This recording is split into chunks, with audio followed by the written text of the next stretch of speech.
Hey y'all, this is Innocent Robot, and I'm making a tutorial about how to make a cartoon animation like this by using a video reference like this. This is a type of rotoscope animation, but it also includes some more traditional keyframe animation. So first I record a video, edit it in DaVinci Resolve, and render it as an MP4. Then I import it into Clip Studio Paint through clicking File, then Import, then Movie. The hardest and most important task is creating the first frame. I usually have to redraw everything like a million times, as you see here. You'll notice that some things in the frame are more or less traced from the videos. Things like the pillows or parts of the clothes. I want it to be more realistic. Other things are just drawn without a whole lot of reference to the video.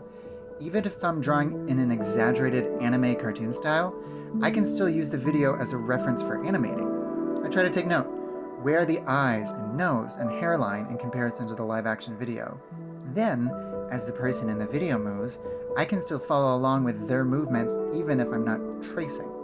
To me, this is the best of both worlds because I get to draw in my cartoon style, and also I'm not working with a blank page every time. I have a really hard time drawing from scratch, and especially animating from scratch, without something to work with. After getting a composition and design for the first frame, I then make keyframes. Usually I'm drawing at least 1 frame per second on some important pose, or pausing point, or at the extreme end of a movement. It's really good to make keyframes of the whole animation before animating everything in depth. Oftentimes after keyframing everything, I notice that there are things I want to change, like this expression right here. I think it's really important to see the big picture of the animation before getting too bogged down in the details.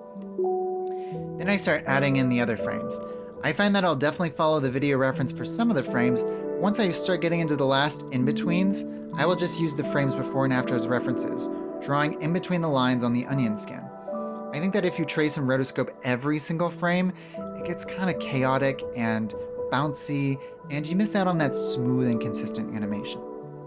There's an exception. Sometimes there's a really fast or complicated motion that needs to be followed pretty exactly. This kind of complicated motion is really what rotoscoping is best used for. A few other uses of rotoscoping are creating realistic shadows and smear frames. Sometimes I like to see where in the video there's a natural motion blur. That doesn't always mean that a smear frame should or shouldn't be there, but it can be helpful to notice. I also sometimes trace the shadows in videos, but again, I usually try not to trace the in-betweens, or it just gets a little too wiggly. I'll trace 1 or 2 frames a second and then just onion skin the rest. After that is coloring, which is the longest and most tedious part of animating, and isn't necessarily part of rotoscoping. I don't really use the video reference for this much. I used to sometimes use rotoscoping for shading the skin, but I found out that it really wasn't that helpful. Real life shading and cartoon shading are so different. I recommend just experimenting with the cell shading style yourself and noticing what other animators and illustrators do, instead of trying to rotoscope with that. I usually do a few layers of color, a base layer and then a second layer for the cell shading so that I can more easily track how the shading moves on that separate layer. After the animation is done, I'll work on the background and add stuff like vignettes and grain and color dodge and heavy light and contrast. Then I put it in DaVinci Resolve and add stuff like motion blur and film emulation, and then it's done. Hopefully this has been helpful or inspiring. I apologize for taking so long to do this. I've been meaning to talk about this for years now. Let me know in the comments if this is helpful, if you have questions, or what other content exactly you would like to see in the future. Thanks for everything, y'all.